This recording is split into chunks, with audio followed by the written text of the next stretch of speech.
The federal government has pledged its commitment to doing everything possible to ensure Nigerians return to the UNESCO Governing Board. Hi, welcome to What's Happening. These are the top 10 stories. At number 1, the federal government says it will do everything humanly possible to ensure that Nigeria returns to UNESCO Governing Board. The Minister of Information and National Orientation, Alhaji Mohammed Idris, gave the assurance when the permanent delegate of Nigeria to UNESCO, Dr. Hajo Sani, and her team visited him on Wednesday in Abuja. According to Idris, his ministry is key in the activities of UNESCO, adding that it will participate fully and effectively. The minister said he was keen to see Nigeria take advantage of full opportunities made available to Nigerians' membership at UNESCO, urging that the ministry should always be communicated.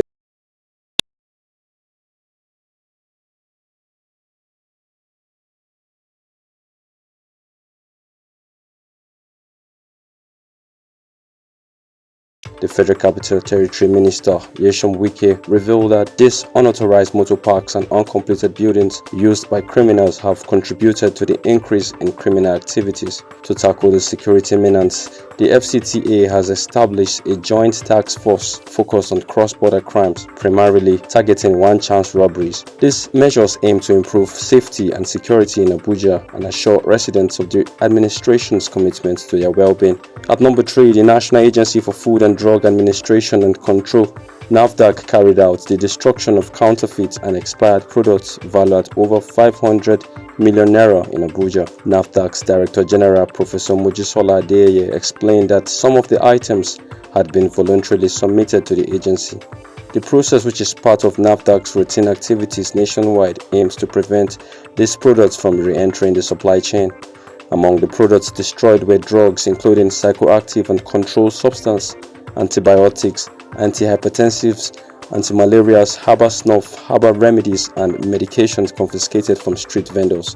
At number 4, in the early hours of Thursday, a fire broke out at WAT Market in Calabar, the capital of Cross River State, resulting in destruction of goods worth millions of naira. The fire, which began around 2 a.m., impacted at least 6 shops in the vicinity.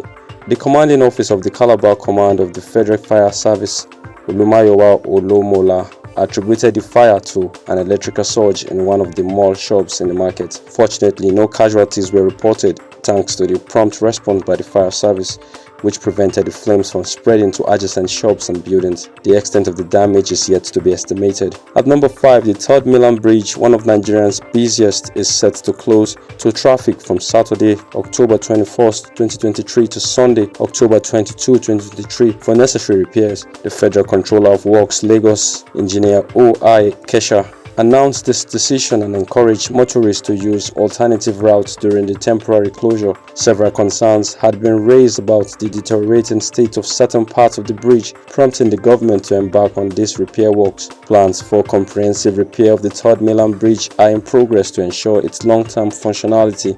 At number 6, former Minister of Power Barth Nnaji has pointed to diesel suppliers and generator dealers as the culprits behind the challenges in the Nigerian power sector. During an interview on the Southeast Political Roundtable program, Nnaji cited the recurring breakdowns in the national grid as a major concern for the country. He emphasized that these issues persist despite the government's significant financial investment in the sector and its privatization efforts in the electricity generation and distribution arms. Nnaji argued that professionals with a deep understanding of the Nigerian electricity supply industry are needed to effectively manage the sector. At number 7, the People's Democratic Party (PDP) in Ondo State has called on the State House of Assembly to initiate impeachment proceedings against Governor Rotimi Akeredolu. The PDP claims that the state's governor has come to a standstill for the past 6 months, and they have criticized the governor for working from Ibadan after his return to Nigeria in September. Governor Akeredolu had returned to Nigeria after a 3-month medical leave in Germany. The PDP has demanded the governor's resignation if he cannot resume work in Ondo. At number 8, the Nigerian Police Force (NPF) has issued a warning about an unauthorized recruitment portal that is soliciting application in its name. In a statement, the NPF's public relations officer, Olumuyiwa Adejobi, clarified that the deceptive portal is not affiliated with the force. The official portals for the Nigerian Police Force recruitment are apply.policerecruitment.gov.ng and policerecruitment.gov.ng. The NPF urged applicants to ensure they are using the authentic portal to apply for constable and artisan positions to avoid falling victims to scam.